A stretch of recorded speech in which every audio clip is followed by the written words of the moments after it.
Hi everyone, welcome to church. We're so glad that you could join us. I don't know about you, but I'm excited about service today. I believe that God has got a word for each one of us. And before we get into a time of worship, can I direct all of our attention to the word of God? We're going to be reading from Psalm chapter 52. This is what it says.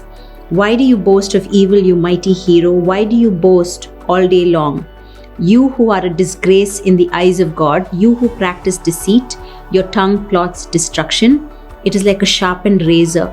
You love evil rather than good, falsehood rather than speaking the truth. You love every harmful word, you deceitful tongue.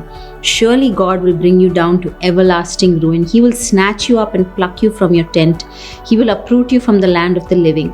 The righteous will see and fear. They will laugh at you, saying, Here now is the man who did not make God his stronghold, but trusted in his great wealth and grew strong by destroying others. But I am like an olive tree flourishing in the house of God. I trust in God's unfailing love forever and ever. For what you have done, I will always praise you in the presence of your faithful people, and I will hope in your name, for your name is good. My prayer for each of you is that as we get into a time of worship, we may be separate, but together we are raising our voices towards the God of heaven and earth, that each of us will position ourselves to receive from him. And not just that, we'll position ourselves to give him all of the praise, all of the glory, all of the honor that is due to him. I just request you to, put aside every distraction and to set your mind on him today. And remember this, that he's calling us to be like fruitful olive trees, planted for such a time as this, bearing fruit for such a time as this. Let's get into a time of worship. Hey everyone, welcome to church. We're going to worship together, so if you want to stand, we're going to sing these songs of praise and worship to our God, so let's do it.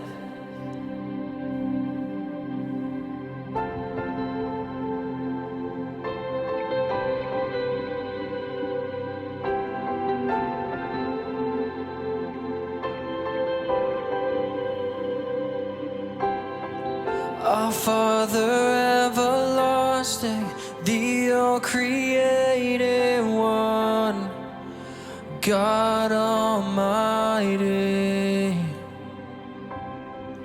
and through your Holy Spirit, conceiving Christ the Son, Jesus our Savior. I believe in God our Father, I believe in Christ the Son, I believe in the Holy Spirit, our God is three in one. I believe in the resurrection, that we will rise again, for I believe in the name of Jesus.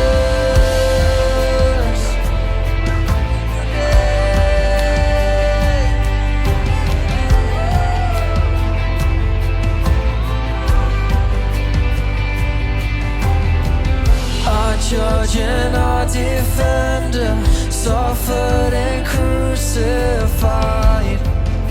Forgiveness is in you. Descended into darkness, you rose in glorious life, forever seated high. I believe in God our Father, I believe in Christ the Son, I believe in the Holy Spirit, our God is three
this is communion, and in your holy church.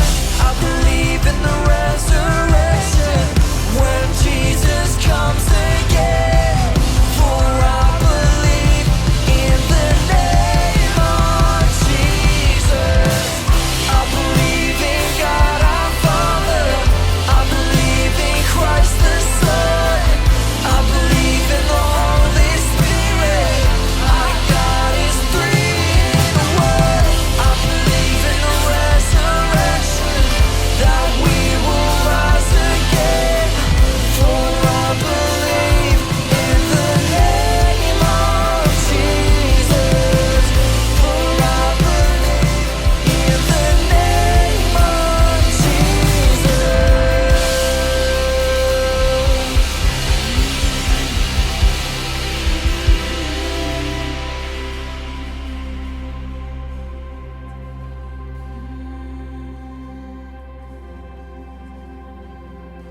Name of Jesus.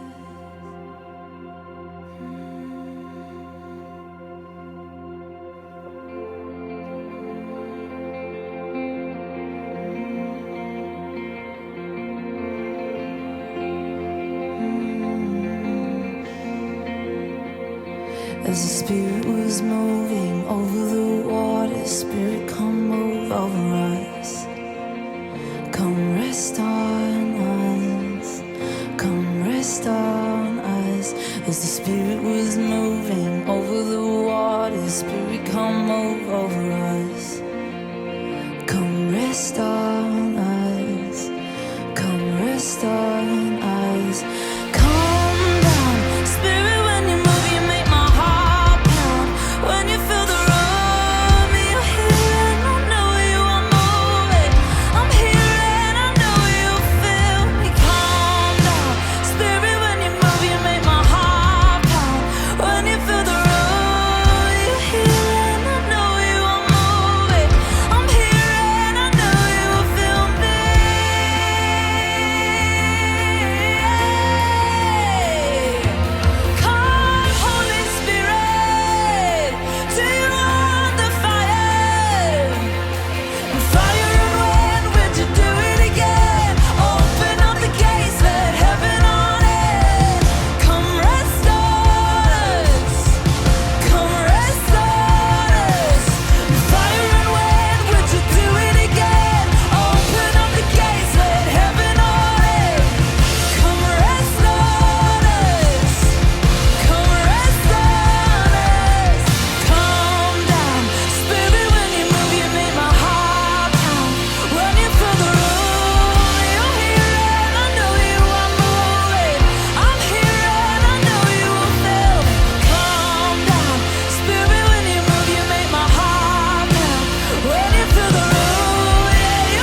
You're all we want.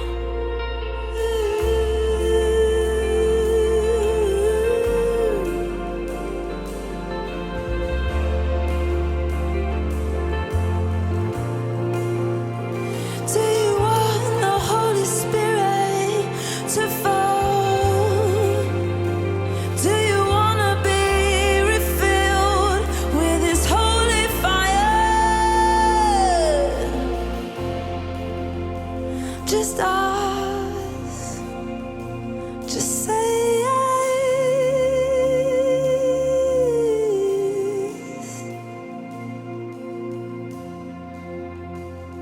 All we want, you're all we need. Hey.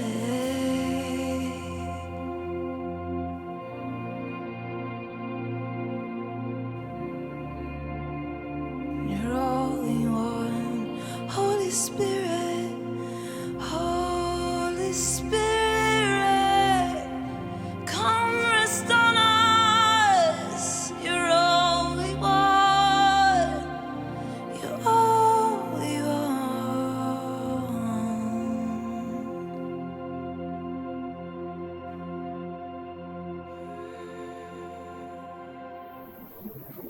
We praise you, Lord. We thank you, Father. We thank you, Lord. Can we just raise our voices together? Can we just say thank you, Father?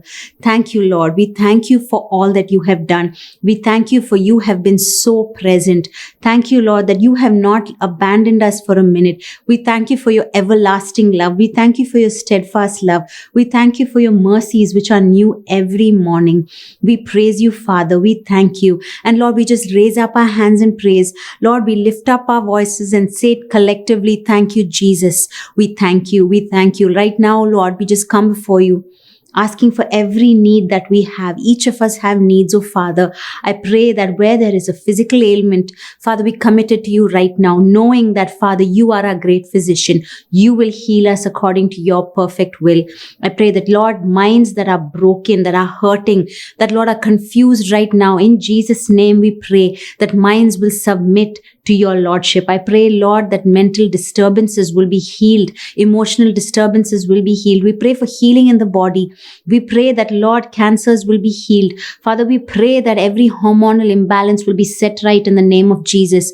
Father, we pray and believe that, Lord, you are once again on the move, that you are touching us right now. Father, we pray for those with ear problems, those with eye problems. Father, in Jesus' name, we speak healing, and we believe that, God, you are still in the business of touching our lives, of transforming us. Father, I pray right now for families which are going through turmoil, families that are on the verge of separation. Lord, we pray that you will restore marriages, you will restore families. Lord, children who are hurting right now because the parents are hurting, that, Lord, you will be the balm of Gilead, that, Lord, you will cover them, you will heal them, you will restore them. Father, I pray for homes where single parents are running it right now. I pray for added grace. I pray for strength in every season. I pray for provision like only you can.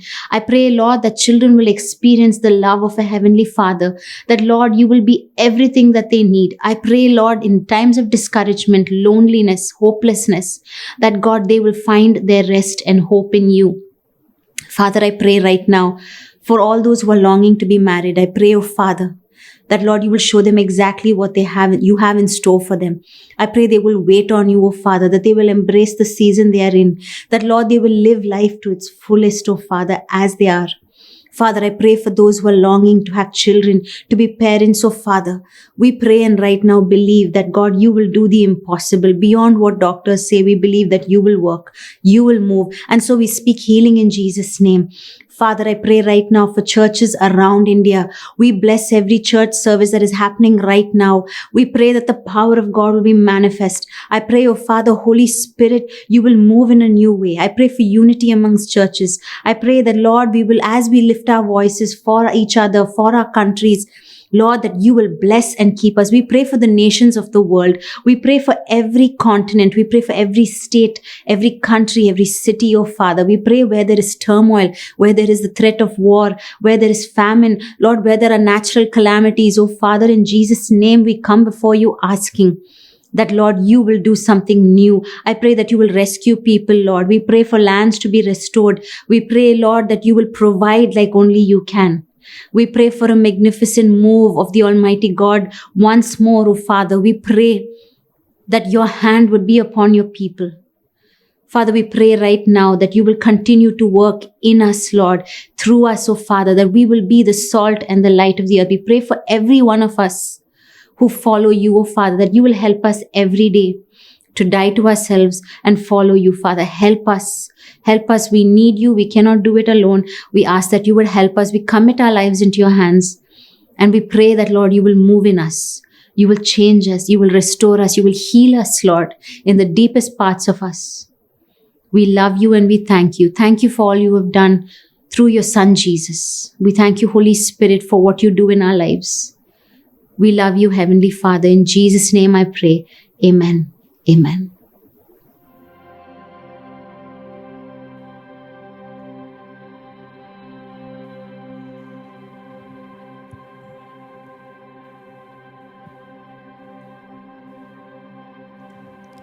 Some days I don't know how to love you. Some days I don't know how to sing. But if there's anything I know where I'm meant to be. Some days I don't know what I'm bringing. Some days I don't know what to pray. But if there's anything I know where I'm meant to be. So find me at your feet. I kneel before my King, and I'm here and I don't wanna leave.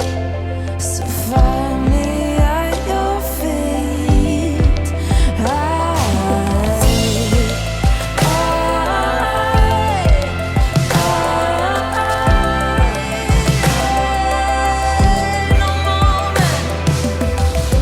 No moment here is ever wasted. No moment insignificant. But if there's anything I know where I want to be. Find me at your feet. I kneel before my King, and I'm here and I don't wanna leave. So find me at your feet.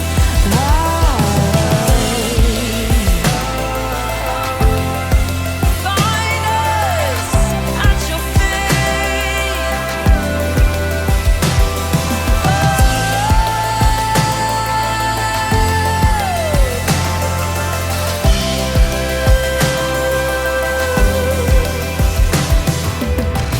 And today I'm here to say I love you.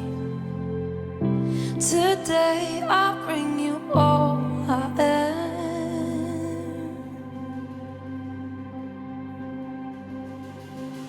So find me at your feet,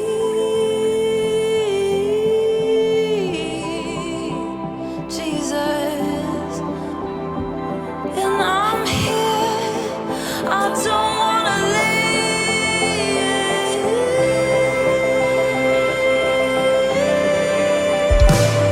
So find me at your feet. I kneel before my King, and I'm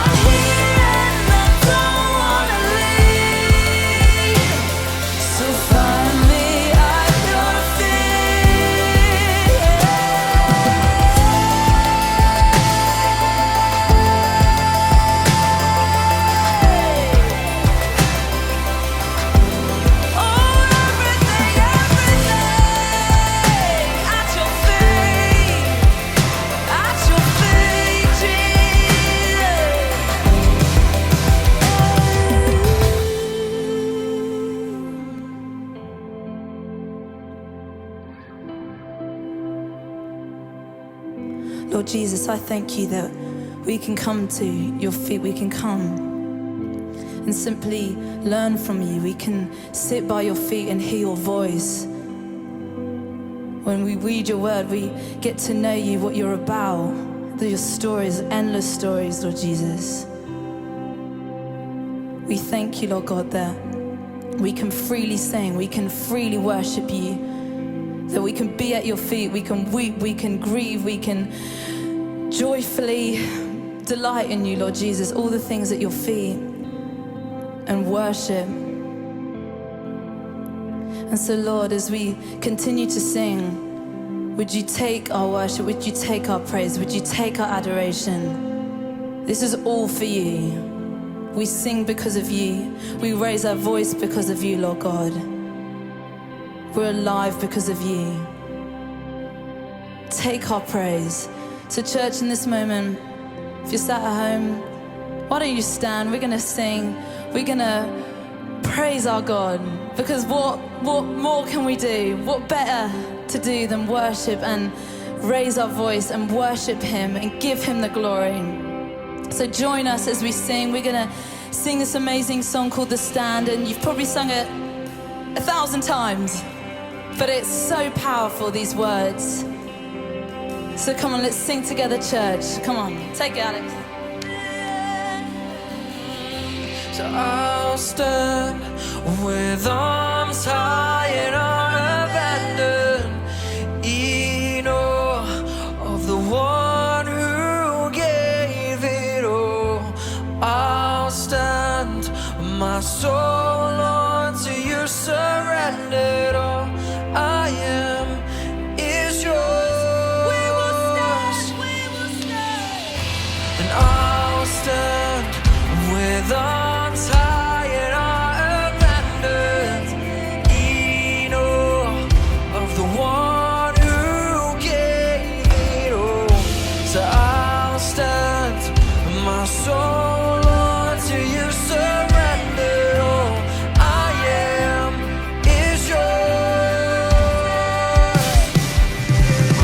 So I'll stand with arms high and unabandoned, in awe of the one who gave it all. So I'll stand, my soul unto you surrendered. All I am is yours. I'll stand with arms high and unabandoned, in awe of the one who gave it all. So I'll stand, my soul unto you surrendered. All I am is yours.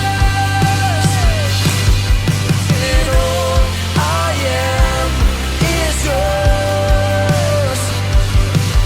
And all I am is yours.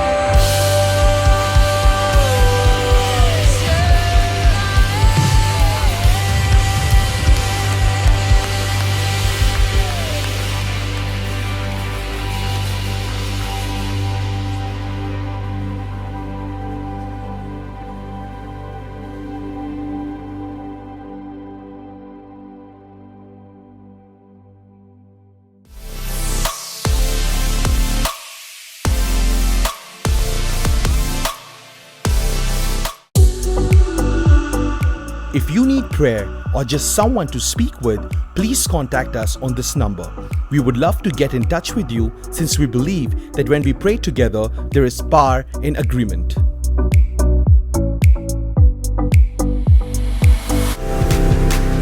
We have a Zoom call every Sunday at 11 a.m. for children.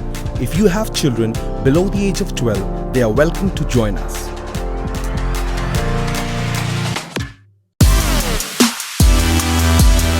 We have a Youth Connect every Saturday morning at 11:30 a.m. Teenagers are welcome to join us.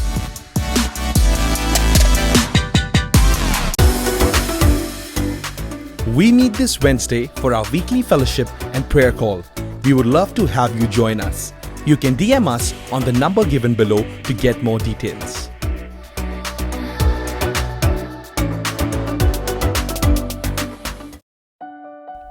Seeking God every day is necessary in order for us to thrive and to be transformed. We, as the church, have published a few Bible plans on the YouVersion Bible app. All you have to do is to download the app and search for We Are Zion Chennai on it. You can do the plans alone or with your friends. Our desire is that through doing these plans, you will develop a deep love for God and His Word. If you struggle to stay disciplined in your reading of the Bible regularly, we would love to do a plan with you and help you develop this life-changing discipline.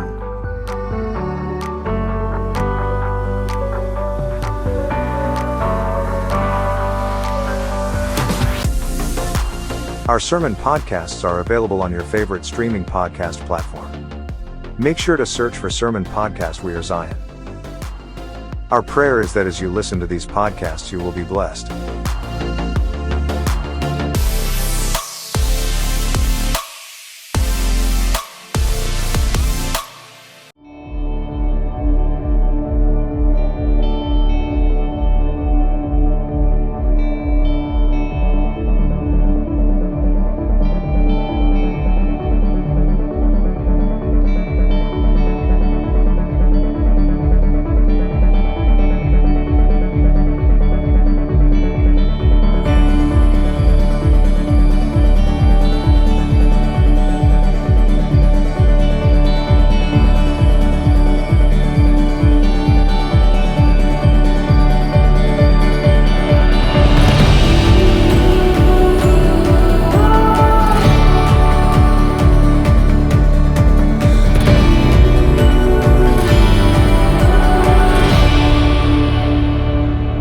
Hi, church. It's such a joy and a privilege to be bringing God's word to you. Even as we've been going through this entire series called The Planted, we've come to the final part of the series. And for all those of you who've been eagerly, waiting for this last part, I, for one, was eagerly waiting because God started doing something within my heart in the start of the series. He started showing so many areas which I intentionally had overlooked over so many years of my life. And as we started seeing through different parts of what being planted in Jesus looks like, God started changing so many aspects. And the last part today we're going to see is how is it that we can bear fruit when we are planted? Because it's important when we are planted in God's kingdom, when we are planted in God's garden, when God is the vine dresser, He wants a yield to come out of the trees that are planted there. We're just not planted there so that we look good. No, we are planted so that we can bear fruit. We are planted so that we'll bring a taste of heaven here on earth because Jesus is working in and through us. So even before we go into the sermon, I want to refer back to Jeremiah, to that key passage that we've been looking over the last 6 weeks. Can we read Jeremiah chapter 17, verse 7 to 9? I'm reading from the Amplified Version, and it goes on to say, "Blessed with spiritual security is the man who believes and trusts in and relies on the Lord, and whose hope and confident expectation is the Lord. For he will be nourished like a tree planted by the waters that spreads out its roots by the river, and will not fear the heat when it comes, but its leaves will be green and moist." And I love this. This is the part where we have to see what it takes to bear fruit. And it says, "And it will not be anxious and concerned in a year of drought, nor stop bearing fruit." I'm reading that last section again. "And it will not be anxious and concerned in a year of drought, nor stop bearing fruit." So church, today, even if I have to put this question forward, in this pandemic-ridden world, in this world which we are living in, which has so much confusion, where we don't know what to believe in, over the last 2 years, literally, from November of 2019 till date, are you able to bear fruit? And if so, what fruit were you bearing? Because honestly, a lot of us were anxious, and probably a lot of us still are anxious. A lot of us are concerned. And for so many of us, it might have seemed this entire situation where we're just cooked up within our own homes seemed like a droughtful year. And we don't know, to bear fruits, who gets to be participants of these fruits? Who gets to partake of these fruits? But God's been doing so many things in and through the church, in and through each and every one of our lives. And today, I strongly believe God wants us to move into this new season so that we'll be carriers of His fruit into this hurting world. Today, God has placed us, so many of us, in so many different places of influence. And if you are lacking, if you have been struggling to bear fruit, I strongly believe that even as you listen on into this sermon, even as you open your hearts and say, Holy Spirit, work in me. You are the master surgeon. Come in and work in and through me. He will start working in and through you. And when He starts working in and through you, He will not leave us the same. He will change so many areas of our lives. And one of the key areas, if you've seen, that we as Christians, and I'm going to talk specifically to the so-called of us who call ourselves Christians for a long time. Because we struggle to bear fruit because we think we've reached a particular shape, we reached a particular size, we know how everything functions, that we think, we've got it all. But God is reminding us that we have to bear fruit every season. We don't get to go, without bearing fruit. And many of us have a lot of hardships. Many of us have a lot of struggles. Many of us are in this road which, has been so difficult. And we've been struggling to bear fruit. And God kind of reminded me as I was reading, He reminded saying, Gershom, the struggle for you to bear fruit is because you're constantly fighting with unforgiveness. You're constantly fighting with the fact that you think just because you say, Lord, forgive me, everything is over. But I have, every fruit that has to be exhibited in God's kingdom, we have to ask forgiveness for, because otherwise we will struggle to exhibit each and every fruit. And many a times, every day we struggle with so many aspects. Many of us will know this passage in Mark chapter 11. And I'm going to read from Mark chapter 11, verses 12 onwards. And it goes on to say, on the next day, when they had left Bethany, He was hungry. Seeing at a distance a fig tree in leaf, He went to see if He could find anything on it. But He found nothing but leaves, for it was not the season for figs. He said to it, no one will ever eat fruit from you again. And His disciples were listening to what He said. If you read the entire chapter, Jesus and His disciples after that move on to Jerusalem, and we see that He goes to the temple and He literally clears the temple. He says, this place is supposed to be a place of worship. And what He was telling the people there was, you think you're coming to worship, but here you're coming to conduct business. You think you're coming here to ask God for forgiveness, but what you're coming here is, an easy out of just for using an animal as a scapegoat. You ask for forgiveness and you go.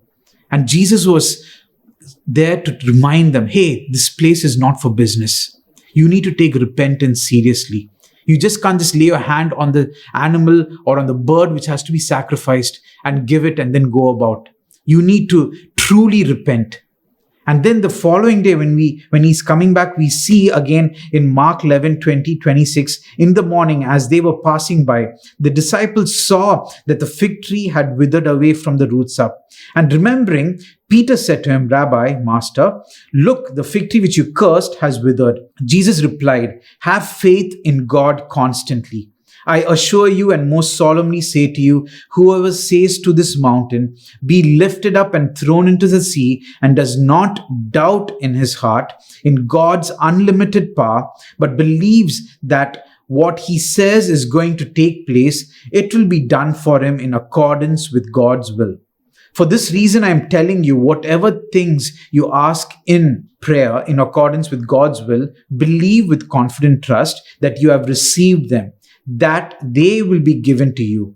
Whenever you stand praying, if you have anything against anyone, forgive him. Drop the issue, let it go, so that your Father who is in heaven will also forgive you your transgressions and your wrongdoings against him and others. But if you do not forgive, neither will your Father in heaven forgive your transgressions. Even as we read this verse, there are three things which I want to highlight in this verse. The first thing is, when Jesus says you have to pray, He says, if you have faith enough, you can tell this mountain to be moved and it will move.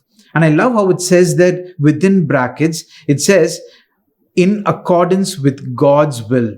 believe with confident trust. So today, in accordance with God's will, are we really praying? Are we really seeking God? Because if we are seeking God with God's will in mind, saying that, God, if this is your will, please change this aspect of me. Let not anger be the fruit that I exhibit. Let not bitterness be this fruit that I exhibit. Let not selfishness be this fruit that I exhibit.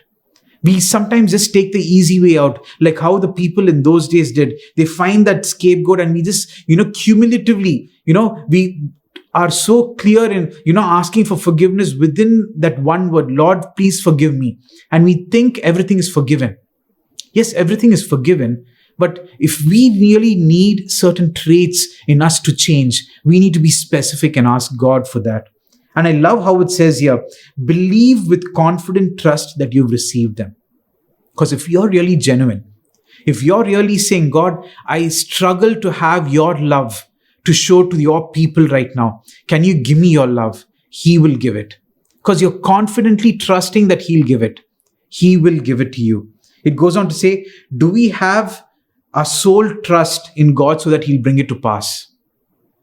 Today we struggle a lot, being like Jesus. A lot of my generation people used to wear the band because that was a movement at that time. WWJD, what would Jesus do?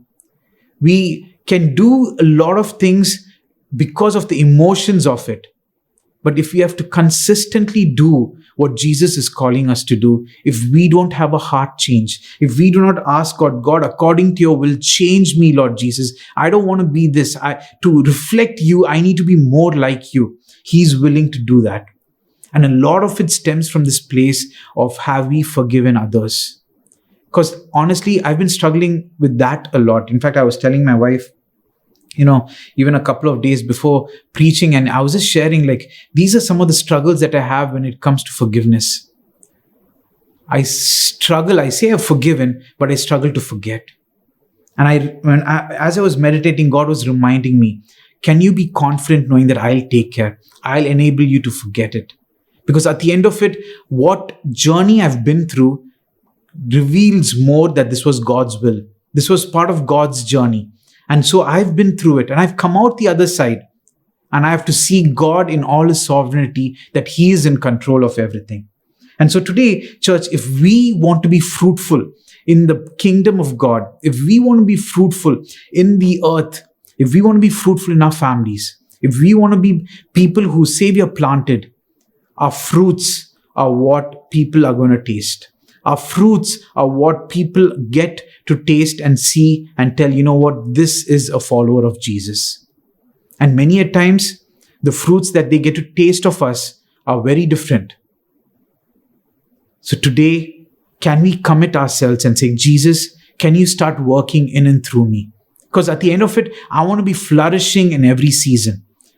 Flourishing so that I'll be able to showcase more of you through me. Not flourishing in an earthly sense. Because today we need to be careful, because when we say blessings and the promises of God will come true in our life, we claim it thinking our bank account balance immediately will have an additional 3-4 zeros. Or we'll be blessed with this amazing job offer. Or we're going to be blessed with amazing gadgets or a house or things like that. All that is secondary, and I strongly believe that does not come under God's will many a times till we actually are in a place when we can handle all of that.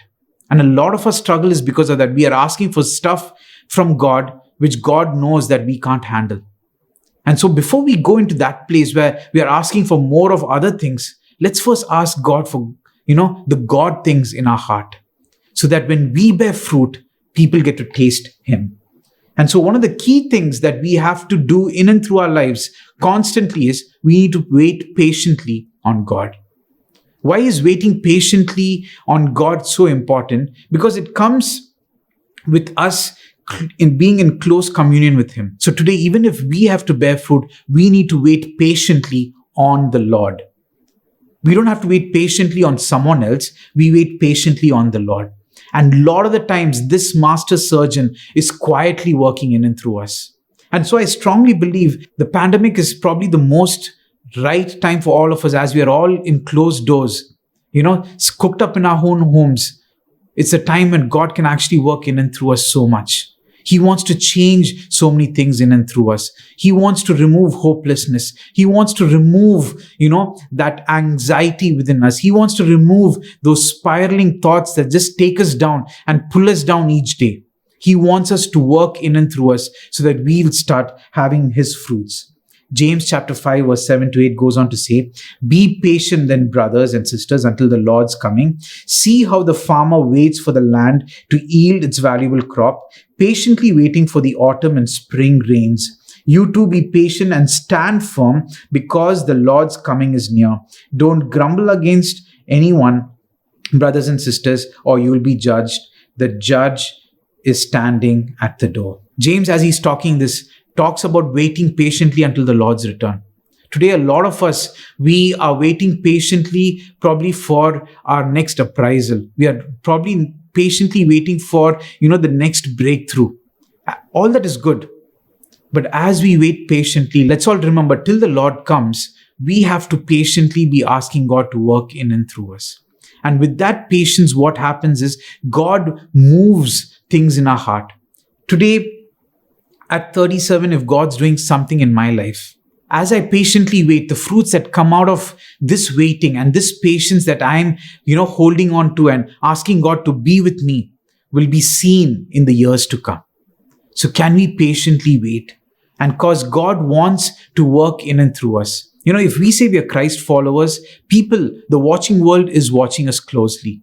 Your friends are watching you closely. They are seeing how you react. They're seeing what your opinion is. They are seeing what your comment is. And so bearing fruit with Jesus working in and through us will look like, we have to know what to talk, when to talk. We have to know what to say, when to say.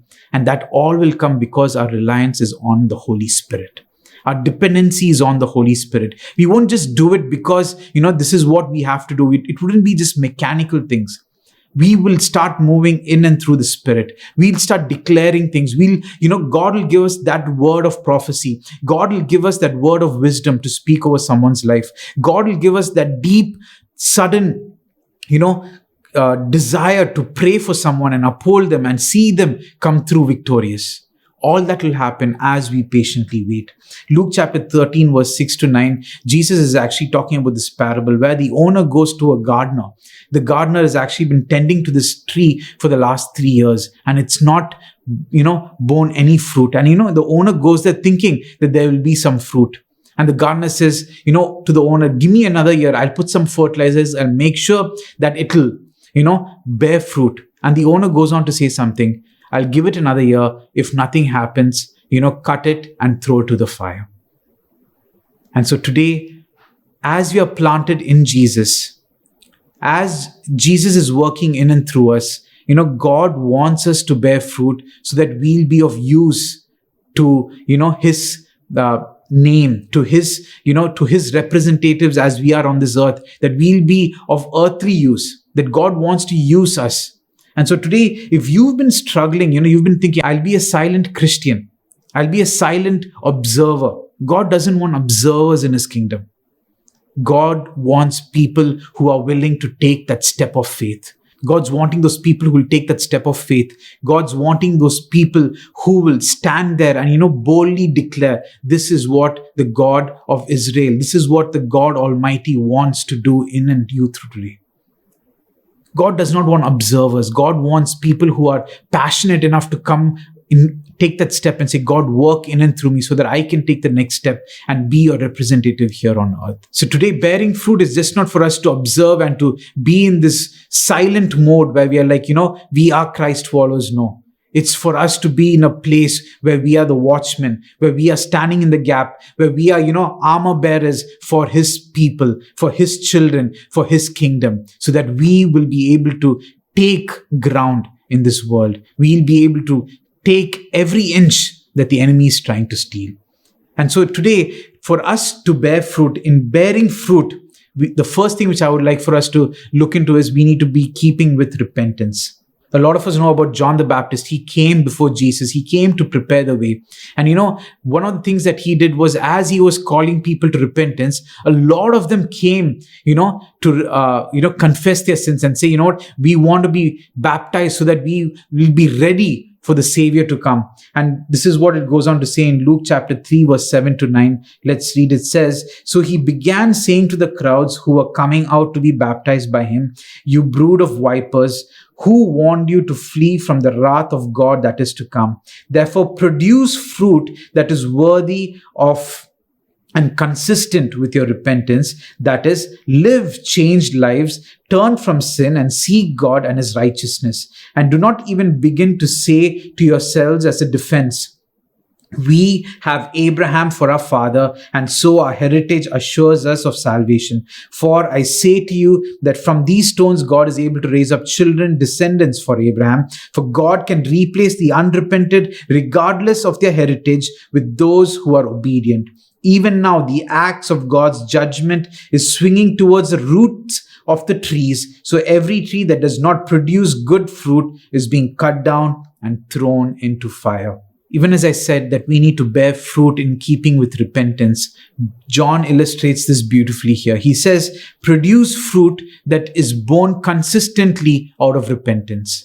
And even as I gave the introduction to this sermon, that a lot of us today just blanket it saying, Lord, we are sorry, forgive us.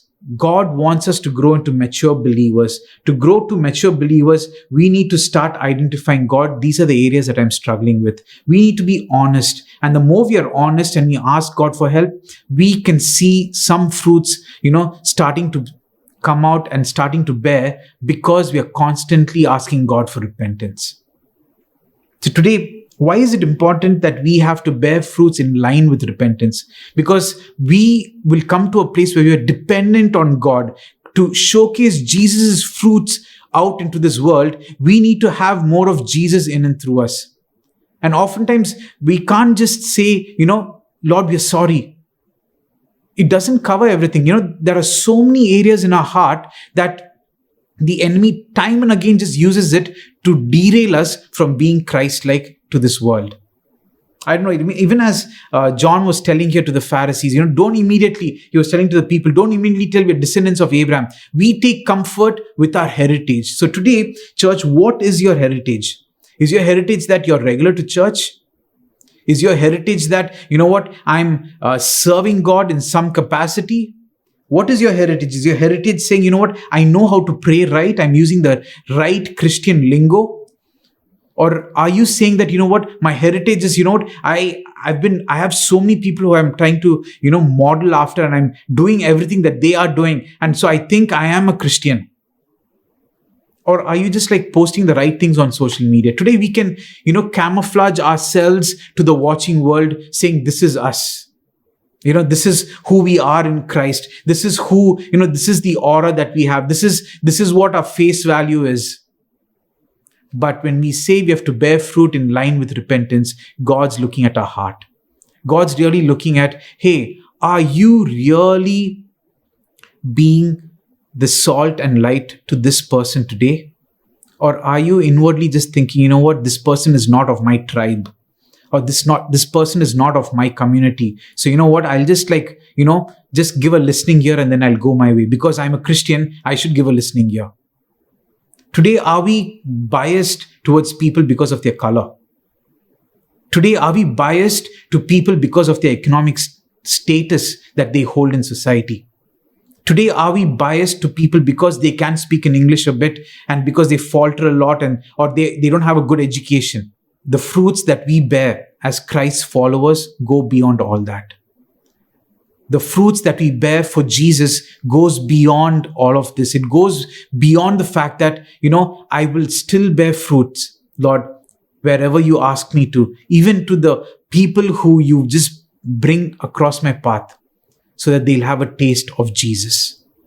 Today, everyone is doing good. When the pandemic hit, humanity was at its best. Everyone was there helping one another. Many made sure that the homeless were taken care with food. Many made sure, they were giving out extra help. So there is a lot of good in us as humans. But if there has to be a lot of Jesus in us, there will be something more different, because we will soon understand that we are in it for the long haul. We are in it for being consistently, showing Jesus' love. Because at the end of it, we just will not just do good, but we'll also introduce the element of hope. And that hope is Jesus. We will make sure that they are not, holding on to something else which is, which can crush or which can, break. But we'll give them this hope that is the living hope, who is none other than Jesus. And today, this repentance is not what we actually do in our community prayers or in times when we gather together. This repentance is what you do privately between you and God. It's those silent prayers that you pray. God, I'm really struggling with this. Anger is such a bad fruit that I keep showing now and again. These foul words that come out of my mouth are not of you, but I keep saying that time and again. This narrow way of thinking, of just thinking, oh, this select group of people are only my people, is not my way, Lord. Help me, Lord Jesus, to see everyone in the light of who you've created them to be. That is the true repentance. And when we are repenting truly to Jesus, He's willing to help us. Luke 18 verse 9 to 14 is a parable where Jesus goes on to say that Jesus told the story to some who had great confidence in their own righteousness and scorned everyone else. Two men went to the temple to pray. One was a Pharisee and the other was a despised tax collector. The Pharisee stood by himself and prayed this prayer. I thank you, God, that I am not like other people, cheaters, sinners, adulterers. I am certainly not like the tax collector. I fast twice a week and I give you 1/10 of my income. But the tax collector stood at a distance and dared not even lift his eyes to heaven as he prayed. Instead, he beat his chest in sorrow, saying, "O God, be merciful to me, for I am a sinner." I tell you, this sinner, not the Pharisee, returned home justified before God. For those who exalt themselves will be humbled, and those who humble themselves will be exalted. I love this depiction because a lot of times I've fallen into the Pharisee category. I've thought of my repentance saying, God, I've done this, I've done that, I'm doing this for you. Lord, please make sure these are things that will fall in line according to your will. But look at the way in which the tax collector, this has nothing to do with roles. These are just two different people. One is actually asking repentance from a positional place of knowing that he is somewhere closer to God and thinks he deserves everything that God has for him because he's doing so many things for God. We can do so many things for God and yet be far away from God. That's what the story says. And here this one person comes in all his brokenness and says, God, I am a sinner. There's nothing in me that I can even boast about. Would you please forgive me and work in and through me? Let's be vulnerable before Jesus. Let's be vulnerable before God and say, God, you know everything. I don't have to go and tell God, God, you know what, I'm giving so much here, so much there. God is the one who's blessed us. And He is the one who allows us, who gives us the ability to give. Let's not throw it back at God. Let's not throw it back at God and say, God, you know what, I'm doing so and so and so and all this. God gave His life for you. He did the biggest, most thing for us. And that most important thing that He did can never, be overshadowed by something that we are doing for Him. We delight, we take pleasure in doing all that we can. And nothing that we do here will match up to what He's already done. And so today, even as we repent, we really need to realize that, when we are repenting before God, there is no one else between you and God. The person who's repenting, if it's me, I am the biggest sinner in front of God. I am the sole sinner who's there saying, God, I'm really sorry. This is not me. This is not who I want to be. As a Christ follower, as a Jesus follower, after accepting you, if I'm saying that I am a follower of Jesus, I don't want to be this person who's saying this, who's thinking this, who's acting like this. But I want to bear fruits that will, depict more of you. So today, can we be people who make those honest prayers to Jesus and say, God, please come and help me? Because He's willing and He's wanting to help us. John 15 verse 2 to 5 goes on to say, every branch in me that does not bear fruit, he takes away. And every branch that continues to bear fruit, he repeatedly prunes so that it will bear more fruit, even richer and finer fruit. You're already clean because of the word which I've given you, the teachings which I've discussed with you. Remain in me and I'll remain in you, just as no branch can bear fruit by itself without remaining in the vine. Neither can you bear fruit producing evidence of your faith unless you remain in me. I am the vine, you are the branches. The one who remains in me and I in him bears much fruit. For otherwise, apart from me, that is cut off from vital union with me, you can do nothing. I strongly believe without Jesus, we can do nothing. And so even as we heard in the series, we have to be infused by Jesus. There's this place where we have to be intertwined with him, where there's no separation, where, when God puts on our heart something, we know what to do. When God says, say this, we are able to say it. When God moves our heart towards what breaks his heart, we are moved also. It all comes when we are actually living out this repentant life. And so today, for us to bear fruit, we need to be repenting every day, literally, because there is so much in our lives that we do not get right. We need to be chasing after what Jesus wants us to be depicting in this world, to be showcasing in this world, to be giving in this world, so that others will be able to be recipients of Jesus in their own lives. Genuine repentance allows me to lean more into God for strength and guidance. I love this quote, what Craig Rochelle says, sometimes the fruit of your steps of faith is measured not so much by what God does through you as by what God does in you. We are so concerned of what God always does through us. But the fruit of our steps is measured with what God does in us. And so today, if God is doing something in you, patiently wait so that he'll be able to bear fruit in due season in and through your life. And so let us bear fruit in keeping with repentance. Repentance is not a one-time thing. It's not a weekly thing. It's not a every Sunday thing.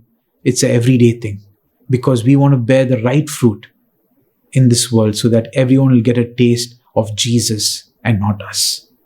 The second part of bearing fruit, which I want us to, really open our hearts and allow the Holy Spirit to work, is we need to bear fruit wherever we are planted by God. This entire series, we started talking about the living water, who is the Holy Spirit, who nourishes us, who without him, we cannot do anything. And then we also saw that we talked about God being the gardener. And so this is not a garden that is located in a particular place where we all have to go and, be planted there. God's planted us in different places. God's planted us into different families. God's planted us into different countries, into different cities. Will we be able to bear fruit in the places that God's planted us? Today, a lot of us are, things have moved around. Things have moved around in our storyline, We didn't, things in terms of all our expectations, our jobs, our what we want to do, and everything has just moved around. But will we still be planted and will we still bear fruit wherever God has? Because God is in control.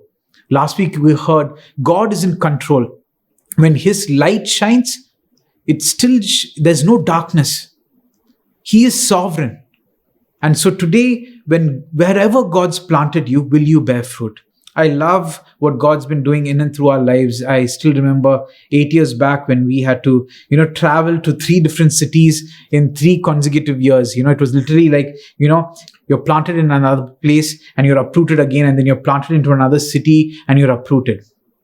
But one of the things that we decided intentionally was, let's give it all that we have to wherever God's placed us. And we've had tough times. We've had struggles. We've had times when, we just were suffering quietly. We had times where, we couldn't tell anything to anyone. We just had to quietly go through this. But at the end of it, when we look back, it was all fruitful. Wherever God placed us, it was fruitful. There's nothing wasted when you are a child of God. There's nothing wasted when you are in God's loving arms. No year is wasted, no day is wasted, as long as you are doing all that He's called you to do. And so today, can we flourish? Can we have a harvest? Can we, have a multitude of harvests coming through wherever we are planted? It's important today, even through this entire confusion the world is going through, are we bearing fruit? Because we are all planted in different places. We are all planted into different families, into different situations. Are we willing to bear fruit so that God will be glorified? Because at the end of it, it's going to be a testimony of God's doing.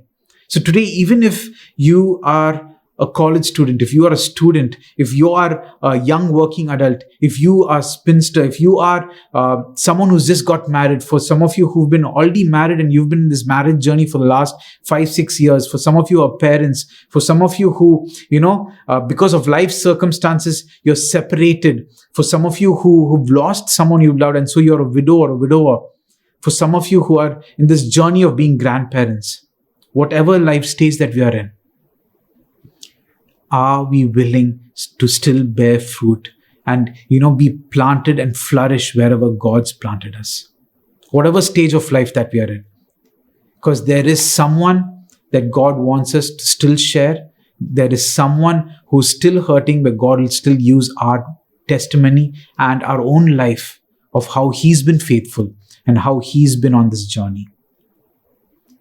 As much as we saw that we have to flourish wherever we are planted, we also have to remember that what fruit are we really, showcasing out there? What fruit are we actually allowing people to taste? Is it a good fruit or is it a bad fruit? We can be this big tree. We can be this big apple tree, and I read this article where this author wrote, she went on this trekking path and she saw this big apple tree and it had a lot of green apples. And it was a season for apple, in fact. And she went and plucked one and wiped it. And she, took a bite and it was really sour. It was really sour. Even as I was reading that, I was reminded of a situation in my life when I was so bitter about my own life and things that happened in my life. And eventually what happened was every fruit that the person who was tasting off me was not of God's love, was in fact, Gershom's bitterness is what they were tasting. And suddenly I saw people were, avoiding me. People were like, if we talk to him, he's just going to go down this path and just talk about all the wrong things and all that has happened to him. Till I had to come to a place and say, God, please deal with my bitterness. I don't want my bitterness to spill over so that, I create an outer ring where I don't allow people to come in. I want people to taste that I've moved on, I've forgiven. I want them to taste more of you. I want them to taste, that you've done something in me. Remove this bitterness. And so today, in our season of actually having a harvest, are we actually bringing out good fruits, which are tasty, where people will be able to taste Jesus? Or are we bringing our own fruits out of our own strength, out of our own capacity and saying these are our fruits? Because those fruits won't last. Those fruits won't even make it to the grade where it can be used even. When I love going to the fruit store. I have a particular guy who I go and buy fruits from, and it's interesting. This guy, I know he has a weird love for me that he just doesn't. If I ask him 1 kilo apple, he'll give me 2 kilo apple.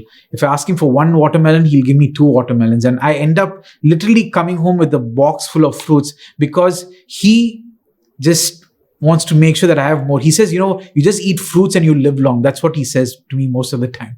And I have to tell him half the time, don't give me so much because it'll just go waste. Even as you walk around the shop, you'll soon realize that there are only select apples, select bananas, select selections of fruits that are there. Not everything. Because a lot of them didn't make it into those boxes to be sold. Because they either didn't reach the right color or they didn't taste right. So today we can be this tree that is, standing strong, flourishing with our leaves all out there. But are we bearing the right fruits today where we are planted?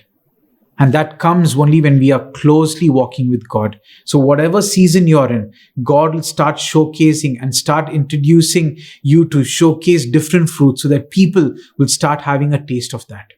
And so today in this hurting world, what is it that people get to taste through you? Do they get to taste hope? Do they get to taste, God's amazing love? Do they get to taste a secure person that they are able to share with you, and you in turn are able to, pray with them and lead them on?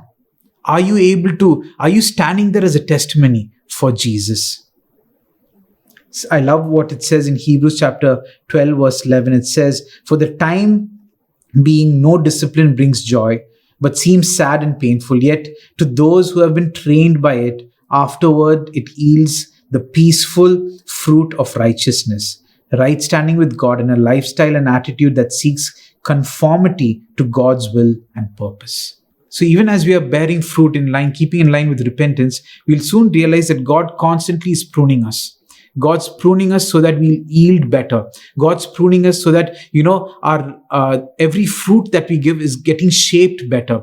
When the kindness that I exhibited 3 years back will be different to the kindness that I exhibit now, because God's been pruning me. God's been teaching me. The generosity in which I was showcasing 5 years back to the generosity that I'm showcasing now will be different, because God's been pruning me. And I've seen it, that I've seen God's plan and purpose work in and through my life. I love what it says here, that we'll have a lifestyle and an attitude that seeks conformity to God's will and purpose.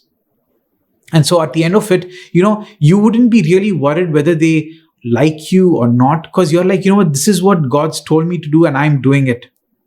And you'll soon realize that more than that, they are touched by your presence. They are touched because there's something different about you. Psalm 104 verse 14 to 18. I love this entire psalm, but I've just taken this passage because I strongly believe that this is what we are called to do. It goes on to say, "You cause the grass to grow for the livestock and plants for man to cultivate, that he may bring forth food from the earth, and wine to gladden the heart of man, oil to make his face shine, and bread to strengthen man's heart. The trees of the Lord are watered abundantly, the cedars of Lebanon that he planted. In them the birds build their nests. The stork has her home in the fir trees. The high mountains are for the wild goats. The rocks are a refuge for the rock badgers." The entire chapter talks about God being God Almighty. So today, even if you're saying, "God, I've been complaining that you've brought me to this city. I've been complaining a lot. You've brought me into this marriage. I've been complaining a lot that I've been stuck with this course in this college. I've been complaining a lot. I'm in a dead-end job." Allow God Almighty to work in and through you. He will tend to the garden. He will start doing things. He'll start shaping you. And soon you will be seeing things with his vision. You will be hearing things with his ears. You will be doing things with his hands. And that's what bearing fruit looks like. So today, at the end of it, people who come and taste of you will be numerous. At the same time, they'll be blessed in unique ways, not even in the same way. I love this quote, what C.S. Lewis says. It says, "The best fruits are plucked for each by some hand that is not his own." The best fruits are plucked for each by some hand that is not his own. And a lot of the times, in fact, your entire lifetime, you'll soon realize you will never get to taste your own fruit. All that you're going to do is you're going to depend on God, and you're going to do all that God asks you to do. And so today, if God's planted you in a place, let that be a genuine prayer. "Lord, I want to flourish in this area.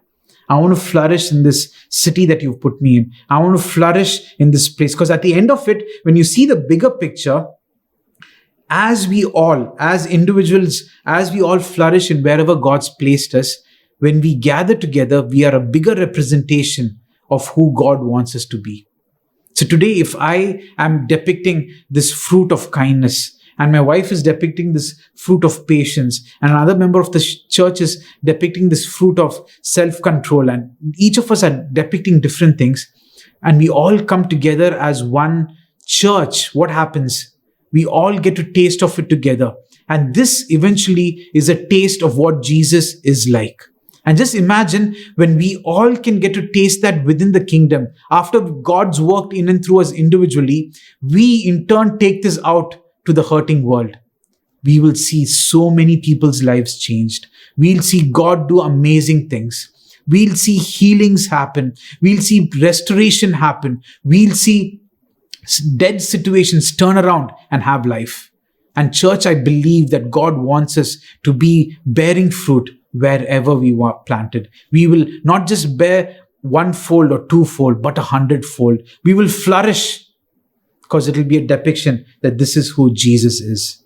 Galatians 5 verse 22 to 26 goes on to say, a lot of us know this, but I'm going to read this. It says, but the fruit produced by the Holy Spirit within you is divine love in all its varied expressions, joy that overflows, peace that subdues, patience that endures, kindness in action, a life of virtue, faith that prevails, gentleness of heart, and strength of spirit. Never set the law above these qualities, for they are meant to be limitless. Keep in mind that we who belong to Jesus Christ have already experienced crucifixion, for everything connected with our self-life was put to death on the cross and crucified with Messiah.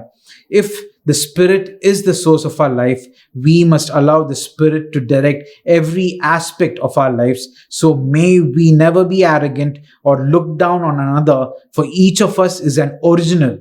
We must forsake all jealousy that diminishes the value of others. And even as I said, as we all come together, we cannot diminish one another's value.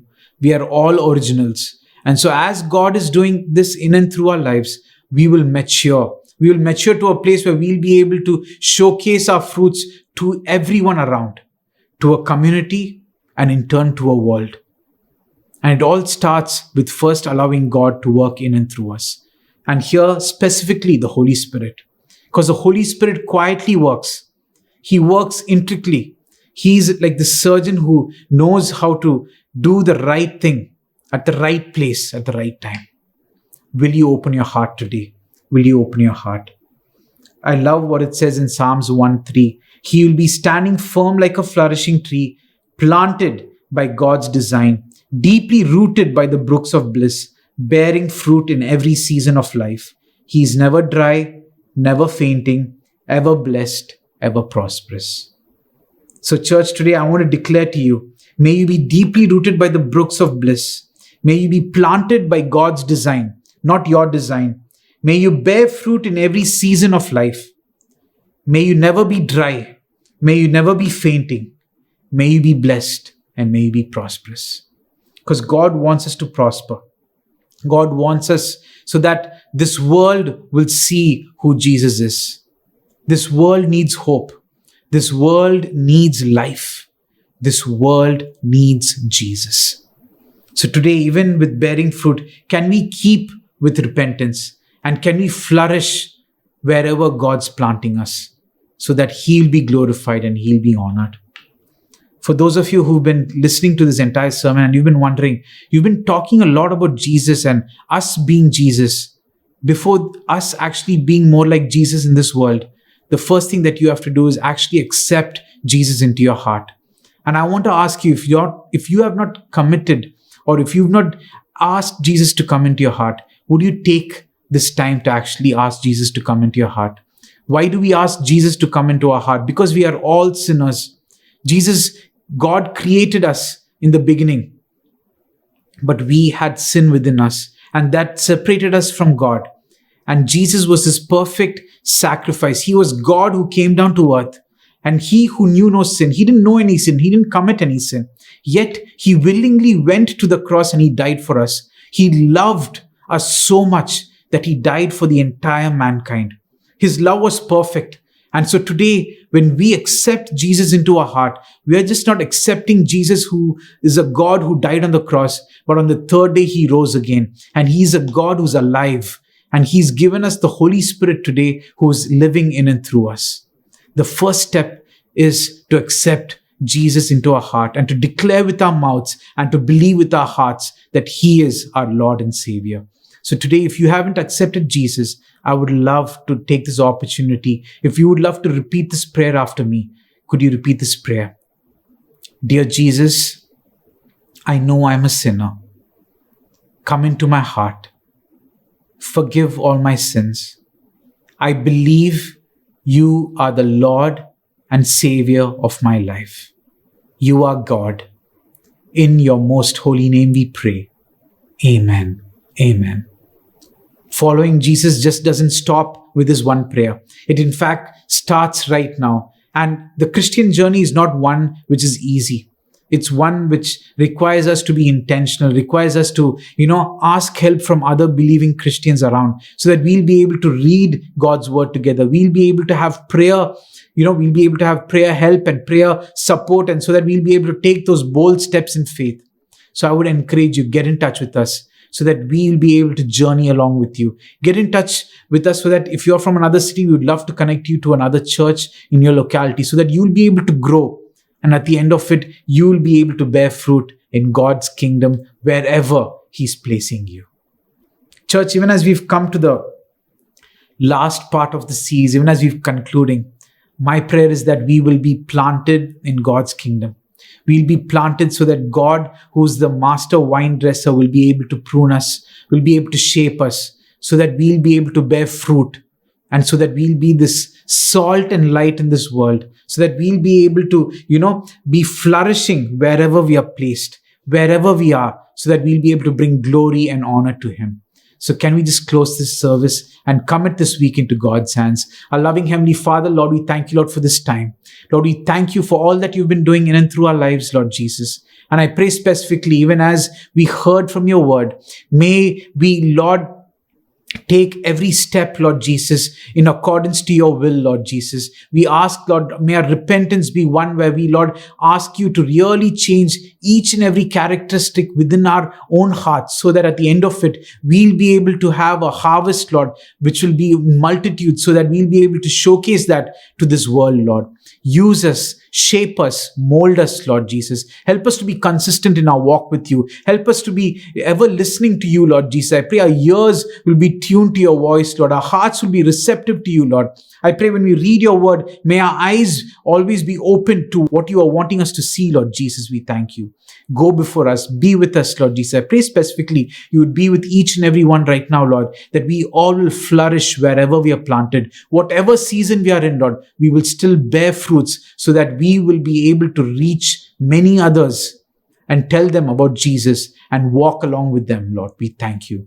Go before us and be with us. We thank you, Lord Jesus. Bless this coming week ahead. We strengthen each and every one, Lord Jesus, that your strength will be upon each and every one. Bless the work of their hands. We pray for the food and water of their home to be blessed. Strengthen each and every home. Keep them all safe, Lord Jesus. We thank you. Be with us and bless us. In your most holy name we pray. Amen. Amen. May the love of the Father, the grace of His only Son, Jesus Christ, and the sweet fellowship of the Holy Spirit rest and abide with us now and forevermore. And all God's people said, Amen. Amen. So church, even as you step into this week, step boldly, knowing that you're planted in God's kingdom, that He wants to shine His light in and through you, and that at the end of it, you'll be able to bear a harvest that will be a blessing to everyone that comes in touch with you, so that they'll be able to see more of Jesus, so that they'll be able to taste Jesus' fruit in and through your life. God bless you all and have a blessed week.